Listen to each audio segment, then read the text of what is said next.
For what purpose does the gentleman from California seek recognition? Mr. Speaker, I move that the House suspend the rules and pass H.R. 1163.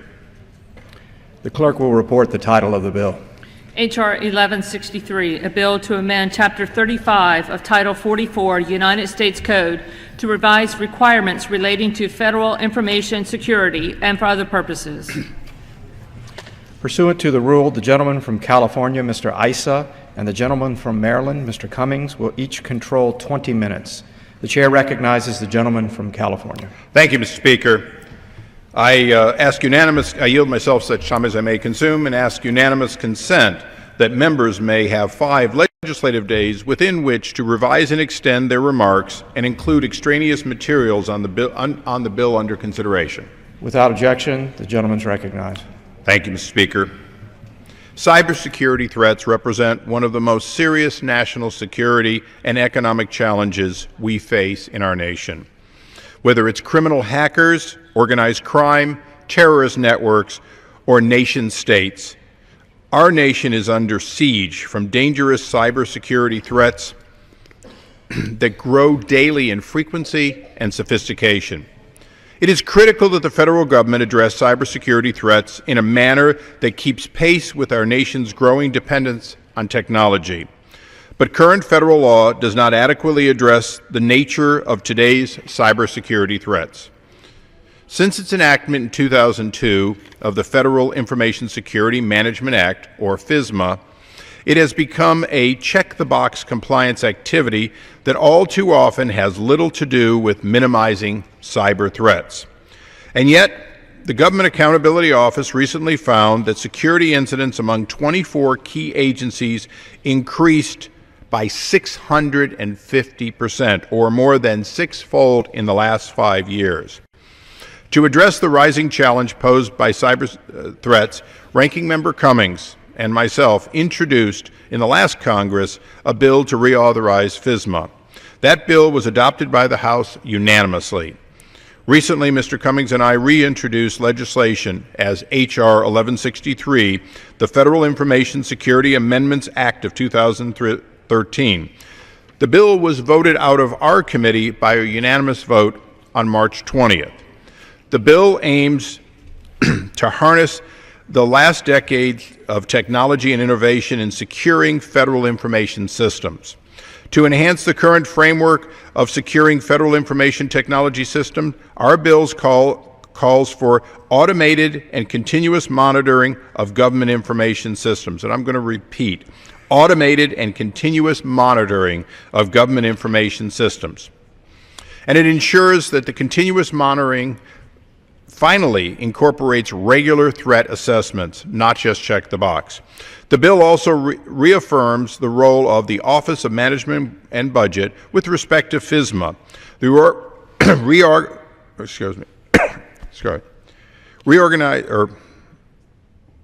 Recognizing that the budgetary leverage of the Executive Office of the President is necessary to ensure agencies are focused on effective security IT systems. And Mr. Speaker, that's particularly significant because IT is the backbone of every single large and small agency of the government, and only with the power of the President through the Office of Management and Budget can you, in fact, ensure that the President has transparency and his authority is respected throughout all these agencies. We can no longer afford the check the box that came out of the first piece of legislation. It wasn't its intent, and the 6-fold increase in the last 5 years says it has failed us. Well, our bill does not include new requirements, restrictions, or mandates on private non-federal computer systems. 1163 does highlight the need for stronger public-private partnership. Again, as we interface over the public internet, it is critical that the weakest link be prevented. To that extent, this bill has received strong support from cybersecurity experts and industries, including Tech America, the Information Technology Industry Council, and the Business Software Alliance.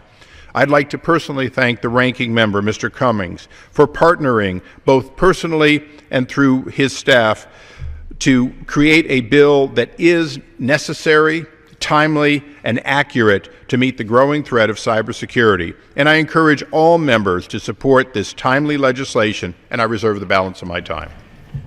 Gentleman reserves. The gentleman from Maryland is recognized. Thank you very much, Mr. Speaker. I yield myself such time as I may consume. Gentleman's recognized. I want to begin by thanking our chairman, Chairman Issa, for sponsoring this legislation and for making this a truly bipartisan effort. I'm pleased to join the chairman in sponsoring this bill again this Congress. Also, I thank the other co-sponsors of the bill, including the chairman and the ranking member of the subcommittee on government operations, Representatives John Micah and Jerry Connolly, and the chairman and the ranking member of the subcommittee on national security, Representatives Jason Chaffetz and John Tierney. Last month, the Director of National Intelligence, James Clapper, placed cyber attacks at the top of his list of national security threats. This bill is an important step in Congress's response to the cyber threat. This legislation would ensure that federal agencies use a risk-based approach to defend against cyber attacks and protect government information from being compromised by our adversaries. It is important that the federal government set the example by ensuring that its own information is protected.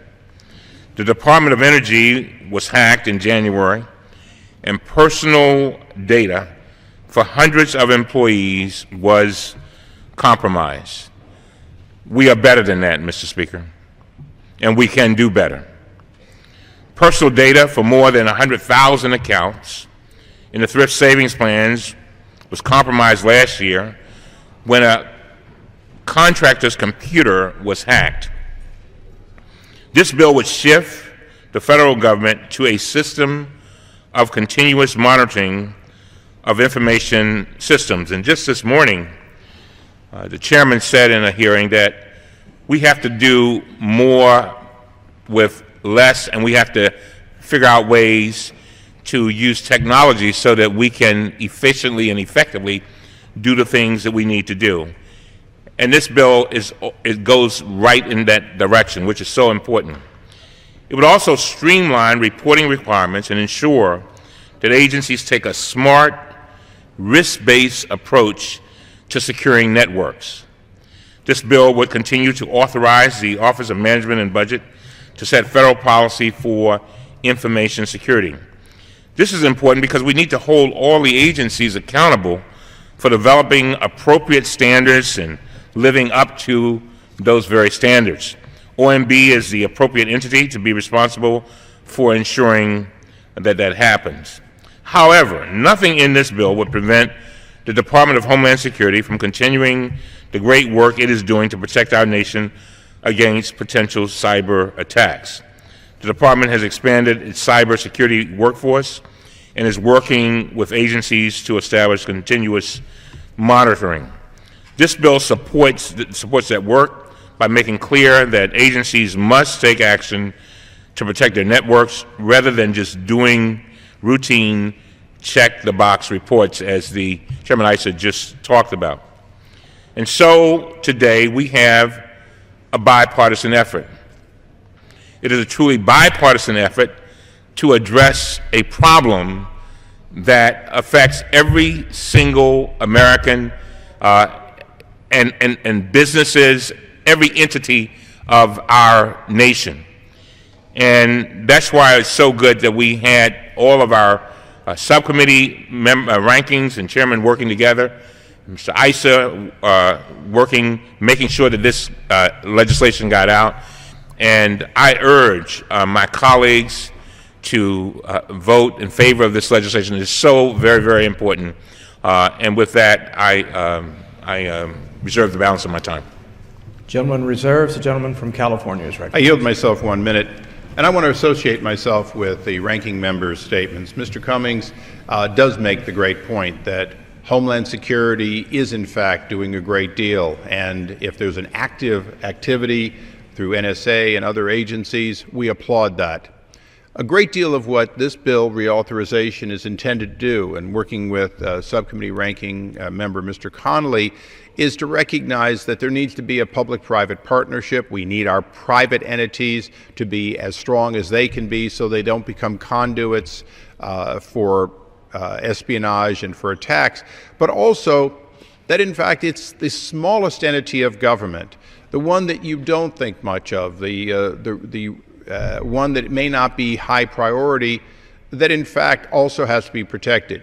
Commerce at our public parks, commerce occurring throughout the federal government, and in fact just the records that are so often collected and maintained in places like the Veterans Administration and so on. Although they may not represent an immediate national, I yield myself an additional 30 seconds. Recognize. Although they may not represent an immediate threat to national security, as a veteran, I must tell you that the fact that those records sit there tells all of us, millions of veterans, that we want to have a robust maintenance of cybersecurity, something that under the current statute we believe the box is being checked, but not all that needs to be done is being done. I reserve the balance of my time. Gentleman from Reserves, gentleman from Maryland is recognized. It gives me great pleasure, Mr. Speaker, to yield 3 minutes to a gentleman who has worked very hard on this issue, night and day, and it's been at the forefront of his efforts, Mr. Connolly of Virginia. Gentleman from Virginia is recognized for 3 minutes. Thank you, Mr. Speaker, and I thank the distinguished ranking member, my friend, from Maryland, and I also thank the distinguished chairman of the Oversight and Government Reform Committee.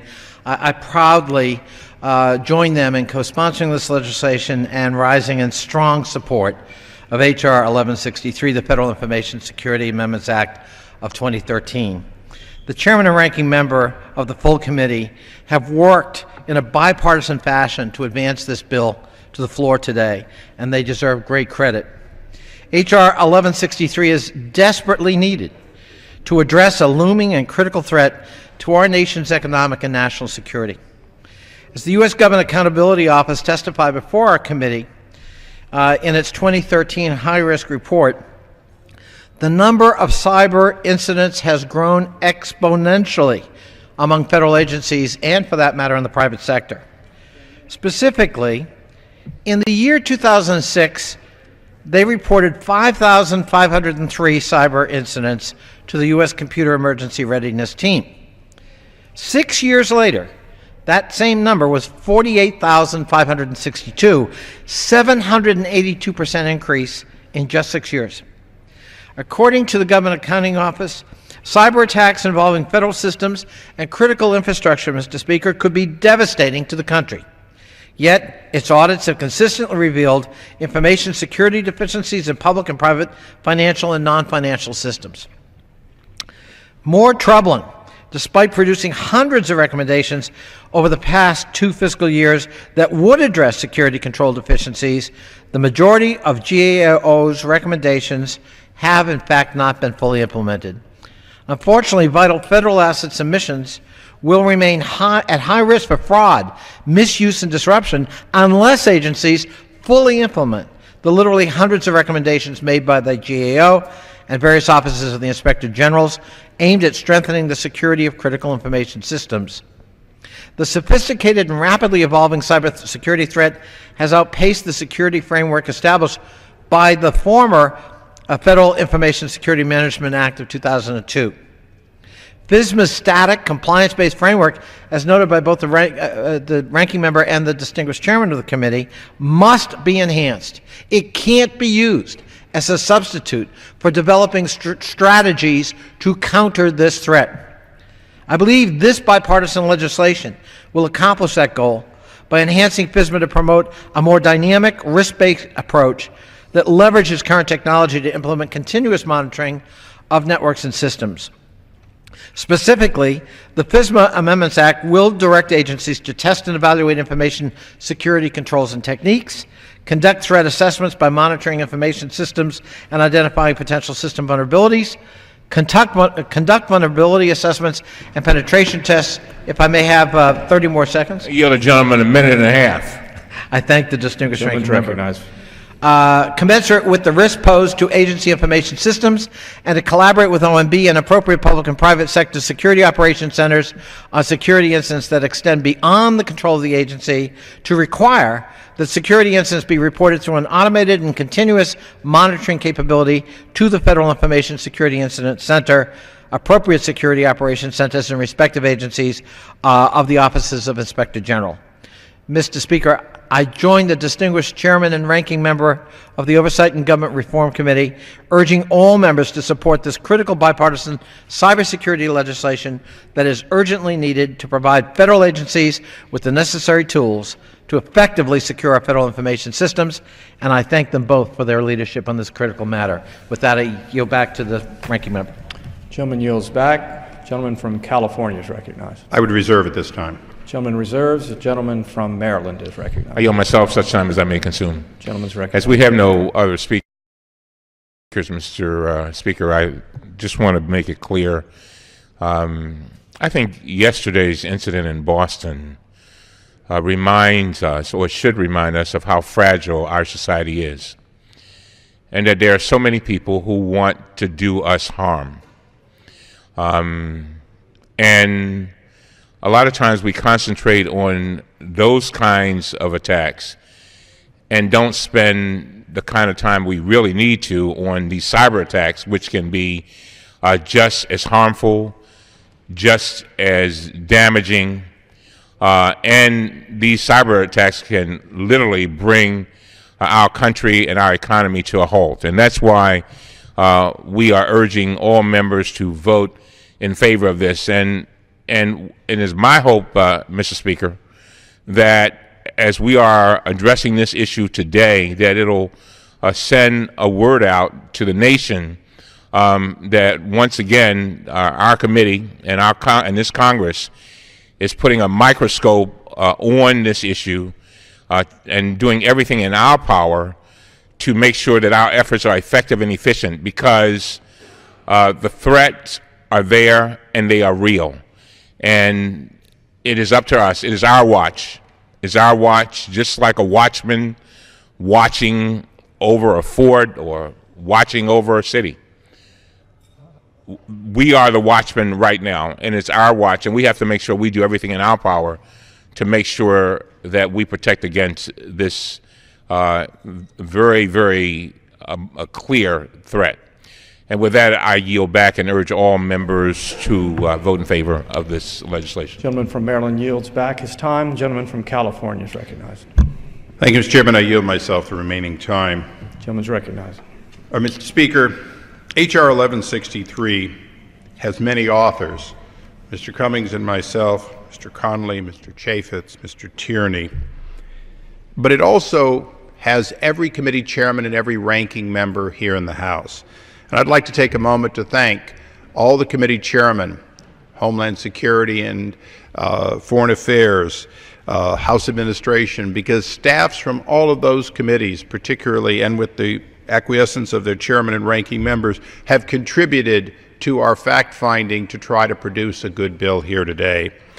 And I think often our committee is viewed as, what is your authority, and so on. This is an odd situation in which, in order for us to bring the bill here today, we really needed all the agencies and all the personnel here to be brought to bear so that we could try to fashion a piece of legislation that would allow the federal government to work better, that would allow the executive branch to execute better on behalf of the American people. Lastly, I'd like to thank the outside groups, many of which I mentioned in my opening statement, but even more who responded when this bill was posted for comment. They responded with constructive suggestions. I know there's a lot of trepidation anytime the government is in fact looking at data passing through the system. But this and other legislation is a balancing act. We cannot have the economy that we enjoy today if these systems are shut down by attacks. At the same time, I know I join with the ranking member and all the authors of this legislation that we're committed to make sure we maintain the personal freedom and the privacy that goes with what we're entrusted to here in the government. So in closing, Mr. Speaker, This is an update. It is not the last time we will have to update cybersecurity. It is not the last time we will be here concerned about America's economy so dependent on the internet. But it is a good bill. It is ready. I urge its approval and yield back the balance of my time. Gentleman from California yields back. The question is, will the House suspend the rules and pass H.R. 1163? Those in favor say aye. Those opposed, no. In the opinion of the chair, two-thirds being in the affirmative. Gentleman from California. Mr. Speaker, on this I ask for the yeas and nays. The yeas and nays are requested. All those in favor of taking the vote by yeas and nays will rise and remain standing until counted. A sufficient number having arisen, the yeas and nays are ordered. Pursuant